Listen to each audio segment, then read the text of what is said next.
guys. Here is a update. Like I said, I'd be keeping you guys updated with a lot of the trial bullshit I was covering. This just in. Ghislaine Maxwell, juror who said his sexual assault story helped convince the jury of her guilt to be questioned. Juror 50 has said he flew through the initial questionnaire and would have answered honestly about his history about being sexually abused had he been asked in a follow-up questioning. A federal judge has ordered a juror who claims his personal story of being sexually abused helped convince the jury to convict Ghislaine Maxwell on sex trafficking charges to appear for an evidentiary hearing. Juror 50, identified in interviews with Reuters and British newspapers by his first and middle names, Scotty David, is due to appear on March 8th to address questions about whether he answered his juror questionnaire truthfully. U.S. District Judge Allison Nathan, who oversaw the Maxwell trial, ruled. David, 35, said he flew through the initial questionnaire and would have answered honestly about his own history about being sexually abused had he been asked during the follow-up questioning, known as voir dire. A copy of the juror questionnaire made public in a case specifically asks, have you or a friend or a family member ever been a victim of sexual harassment, abuse, and assault? David told his fellow jurors that about his experience after some voiced about doubt about the credibility of Jane and Carolyn, both pseudonyms, who are two of the four women who testified about Maxwell grooming them for sex with Jeffrey Epstein when they were teenagers. When I shared that, they were able to sort of come around, and they were able to come around on the memory aspect of the sexual abuse.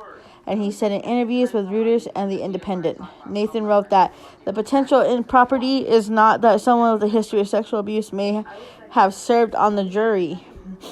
Rather, the potential failure to respond truthfully to questions during the jury selection process that asked for material information so that any potential bias could be explored, Nathan wrote. In ordering the evidentiary hearing, Nathan denied Maxwell's request to hold a new trial based on David's statements.